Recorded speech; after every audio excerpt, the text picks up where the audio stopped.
Pozdravljeni v zadnji oddaji letošnjega leta. Kakor vsako leto se je tudi letos na GFML veliko dogajalo. Ko je sredi julija lani večina že uživala na počitnicah, je maturante na glavnem trgu nagovorila županja, magistra Olga Karba, ravnatelj Zvonko Kustec pa jim je svečano podelil spričevala.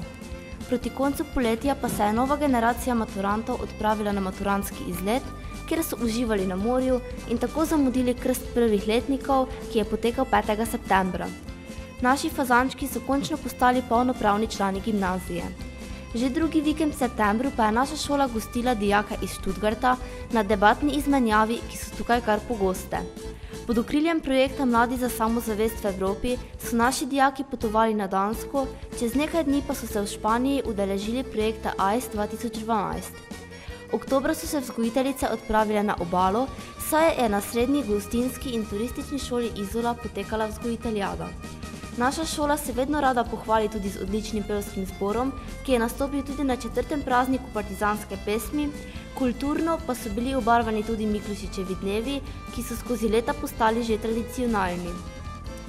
Ker smo ponosni na slovensko samostojnost in enotnost, smo decembra za ta praznik priredili tudi proslavo, kjer je slavnostni govor imel dr. Darko Ščavničar. Miklošičevo leto 2013 smo pričeli z dobrodelno prireditvijo Gimnazijci gimnazijcem, ob kulturnem prazniku pa smo počastili spomin na največjega slovenskega pesnika. In tako je prišel februar, seboj pa je prinesel informativne dneve. Bili so zelo obiskani, letošnji vpis pa temu primeren. Sledila je ena izmed najpomembnejših prireditev, ki si jo vsak zagotovo zapomni za vse življenje, saj maturantski ples doživiš le enkrat in bil je res nepozaben. Konec meseca smo izvedli projekt Znanje za mlade, v okviru katerega smo izvedli delavnice za osnovnošolce, zvečer pa je sledil še musical Deček iz džungle, ki so ga v športni dvorani predstavili dijaki druge gimnazije Maribor. Da smo uspešni povsod, kjer se pojavimo, smo v začetku marca dokazali na 66. pevskem festivalu in pa na mednarodnem tekmovanju iz znanja naravoslavja, vsak drugi četrtek pa smo gostili drugega doktorja znanosti, ki je bil nekoč dijak naše šole. Franc Miklošič je zaslužen za ime naše šole in prav je, da smo se 7. marca ob obletnici njegove smrti odpravili na njegov grob na Dunaju in se poklonili njegovemu spominu. Od 20. do 23. marca je na GFML potekal debatni vikend, čez 2 tedna pa so se dijaki odpravili na MEP v Norwichu v Veliki Britaniji. Aktivni so bili tudi dijaki vzgojiteljskega programa, ki so na srečanju gledaliških skupin zaigrali igrico Lonček kuhaj, čez dober mesec pa so se udeležili regijskega srečanja gledaliških skupin v Negovi.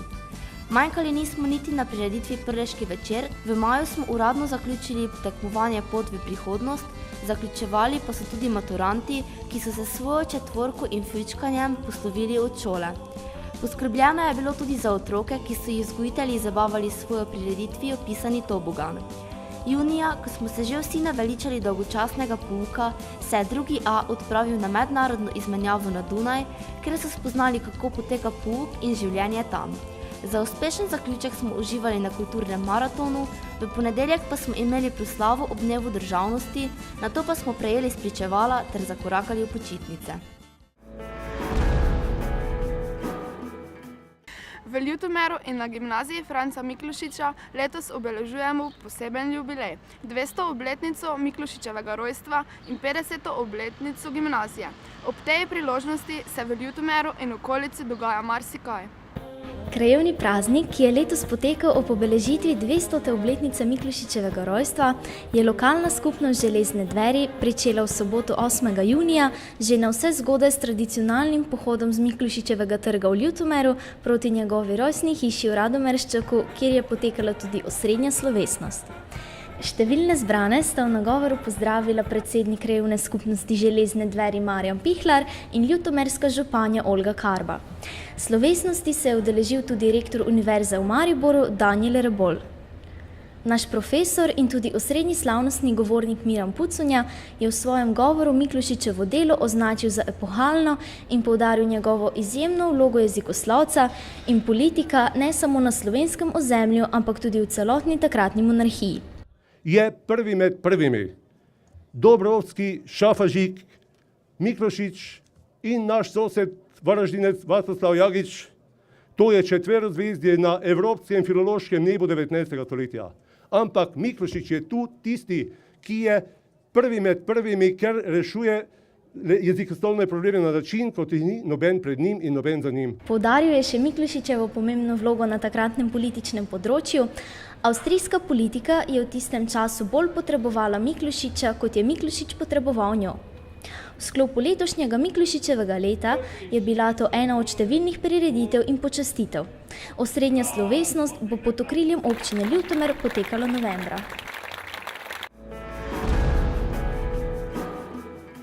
Začetek meseca junija je bil zelo pester za občino Sveti Jurij ob Ščavnici ter tudi za marsikaterega dijaka iz teh krajev, ki obiskuje našo gimnazijo. V petek 7. junija so v kulturno-upravnem središču občine Sveti Jurij ob Ščavnici velikemu slovenskemu akademiku in pisatelju Borisu Pahorju podelili naziv za častni občan. Pisatelj je bil zelo srečen ob predaji nagrade častnega občana in je poudaril, da ga je ves čas spodbujal njegov prijatelj Edvard Kocbek. Predtem se je v miru poklonil pred Kocbekovim doprsnim kipom in mu poklonil besede zahvale. Vsekakor jaz čutim dolžnost, da se zahvalim njegovemu spominu. Ne samo jaz osebno, ampak v imenu tržaškega ljudstva, primorskega ljudstva, od tržaškega obrežja do Triglava. Če je v osvobodilni boj ostal to, kar je bil začetka, rešitev, svoboda za slovenski narod, je to njegova zasluga, veliki miri. Je on predstavljal ta del, ki če je šel revolucija in vse tisto, kar je bilo, kar se je držalo osvobodilnega boja nekako zdaj propadlo, kar se pa tiče naše svobode, je pa ostalo in bo ostalo, dokaj bomo znali to ohraniti. Hvala lepa, Edi. Tržaški pisatelj in svetovljan Boris Pahor je dobil še eno priznanje za svojo ustvarjalnost, nagrado Državljan Evrope 2013. To nagrado si zaslužijo samo tisti državljani, ki so čezmejno sodelovali in z dejavnostmi prispevali svojemu narodu. Pahor je z veseljem prišel v te kraje, a je posebej povedal, da bi nagrado za državljana Evrope moral dobiti prav Kocbek, ki je bil vse življenje zagovornik enotnega slovenskega kulturnega prostora. Po podelitvi so premierno predstavili še dokumentarni film o Edvardu Kocbeku, ki je nastal v produkciji RTV Slovenija pod taktirko scenarista in producenta filma Janija Kovačiča. Spremljevalni kulturno-umetniški program pa so seveda pripravili dijaki in dijakinje naše gimnazije. Saj, in ker sem čutil, kako težavno bi bilo zanj oblikovanje nekakšne deklaracije, sem prišel na dan s predlogom o intervjuju. O tem sem se potem z njim zmenil. V svojem pismu z dne 7. oktobra 1970 namreč poudarja, naj bodo vprašanja v tistem logičnem zaporedju, ki se ob njem lahko gnezilo važno vprašanje. Glej le, da boš vprašanja izvajal drugo iz drugega, pri tem boš do neke mere imel pred očmi že moje odgovore. Morda bom tu pa tam kakšno vprašanje še sam vložil. To ni lahka naloga. Takšno logično zaporedje se lahko uresniči samo takrat, ko gre za neposreden pogovor, ki ga posnameš na trak ali ga kdo stenografira. Vendar je bilo mojih vprašanj toliko, da bi jih lahko Edi črtal po mili volji. Saj mi ni šlo samo zanj v vojnem ali samo v povojnem času, temveč za njegovo vsestransko izrazito osebnost. No, potem se problema nisva dotikala. Puščal sem času čas. Edi pa posredno to omenja v pismu 3. septembra 1973, v katerem piše ob moji 60-letnici in se med drugim zahvaljuje za nenehno skrbno, spodbujajoče, navdihujoče in v vsakem položaju odrešajoče drugovanje, za neusmiljeno vpraševanje, odgovarjanje in pozivanje. V sredo 19.6. je potekal že 5. festival talentov, na katerem so se odlično izkazali naši dijaki.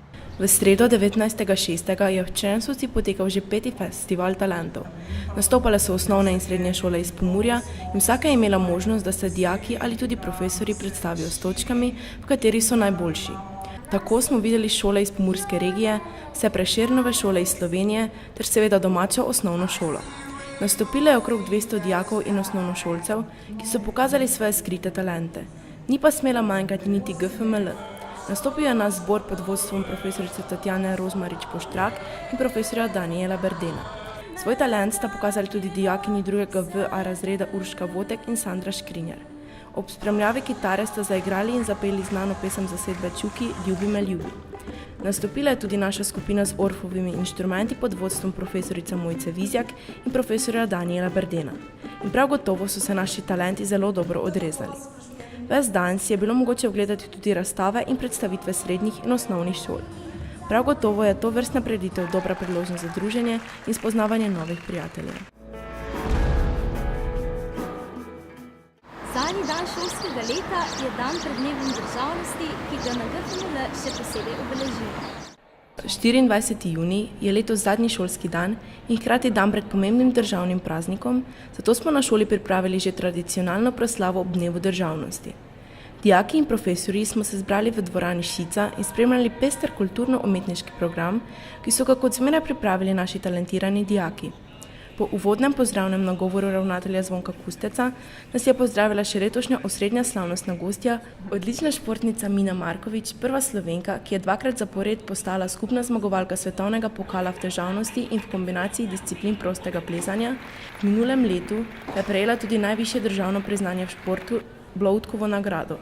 Iz osebnih izkušenj vam lahko povem, da me je srednja šola dala veliko več kot vzgojo samo sprečevalo in stopnico za možen vpis v fakulteto.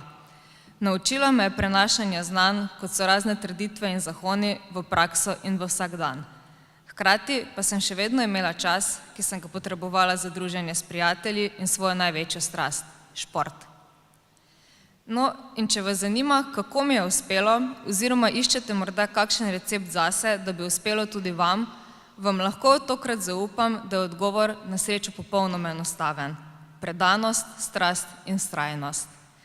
To so 3 besede, ki mi prve padejo na misel.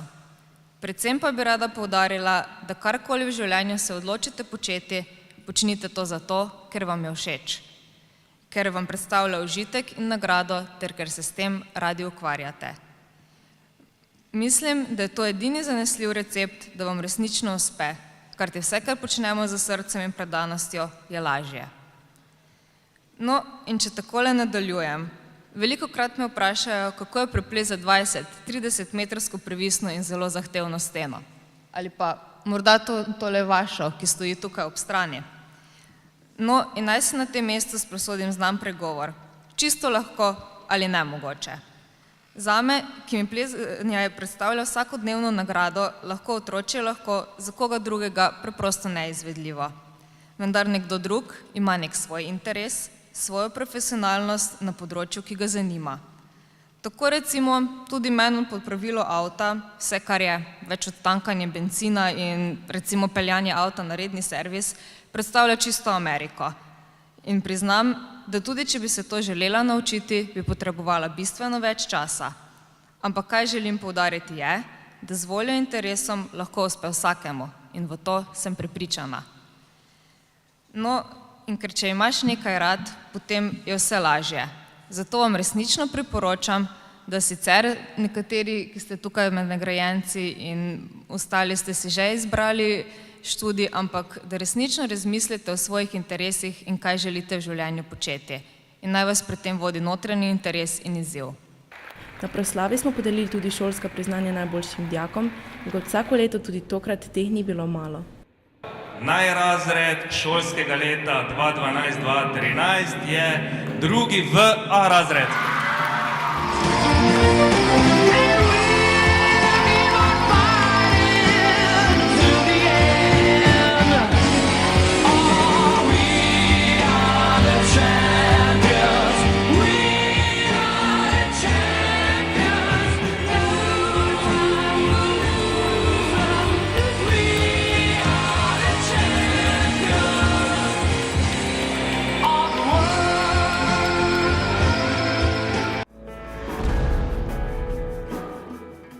Naša šola je tudi letos izvajala program usposabljanja za življenjsko uspešnost izzivi podeželja.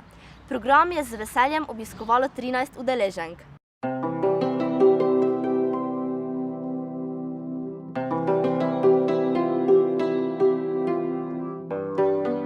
Gimnazija Franca Miklošiča Ljutomer je tudi v tem šolskem letu izvajala program UŽU-IP, kot je kratica programa Usposabljanje za življenjsko uspešnost izzivi podeželja.